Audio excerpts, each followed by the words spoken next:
The restaurant was louder than it needed to be.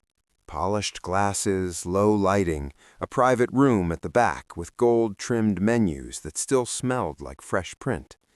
My brother had chosen the place carefully, something expensive enough to impress his fiancée's parents, something photogenic.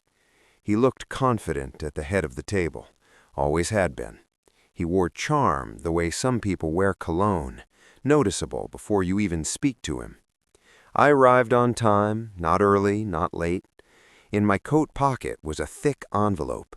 Inside it, confirmation of 6 months prepaid rent for the condo he and his fiancée were living in. My condo. Technically, it had been an investment property. In practice, it had been my brother's safety net for almost 3 years. Late payments turned into partial payments turned into "I'll get you next month." I told myself I was helping him stabilize, helping him grow up, helping him start his life. When he announced his engagement, I thought maybe this was the turning point. Responsibility, partnership, a fresh start. So I paid the next 6 months in advance, quietly, no conditions. After dessert, as champagne was being poured, I stood. "I brought something for you both," I said. He grinned. "Already? The wedding's next year." "It's not for the wedding." I handed him the envelope. He opened it casually, like it was a birthday card. His expression shifted as he skimmed the page. 6 months' rent, he said, eyebrows lifting. His fiancée's mother glanced at the header on the document. The property address was clear, my name listed as sole owner. "This is a joke," my brother said, but there was less confidence in it now. "It's not." I didn't raise my voice. I didn't list every time I'd covered his utilities or smoothed over a bounced payment. I just let the paper exist on the table between us. His fiancée looked at him. "You said the condo was yours." "It's basically ours," he snapped quietly. "It's not," I said. The manager of the restaurant chose that moment to step in, likely sensing the shift. "Is everything all right here?"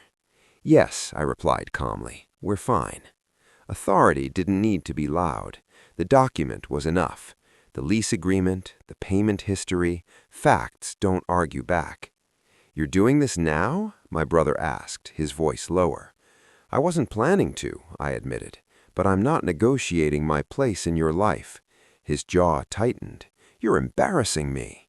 I looked around the table at the people who had laughed seconds earlier. "No," I said quietly.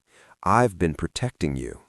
And that was the truth of it for years, protecting him from consequences, from discomfort, from the simple requirement of standing on his own.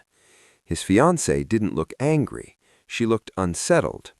30 days, standard notice. Nothing punitive, just the line I should have drawn long ago. The rest of the dinner dissolved awkwardly. Conversations resumed in fragments. Glasses clinked out of obligation. When I left, no one stopped me. In the parking lot, I sat in my car longer than necessary. I didn't feel triumphant. I felt lighter. There's a specific exhaustion that comes from enabling someone you love. It's quiet. It builds over years. It disguises itself as loyalty. But loyalty without boundaries turns into permission. My phone buzzed later that night.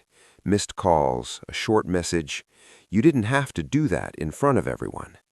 Maybe I didn't, but I also didn't have to keep pretending the arrangement was temporary. 30 days isn't revenge, it's responsibility. Whether he shows up to my life after that on his own terms, without expecting payment, remains to be seen.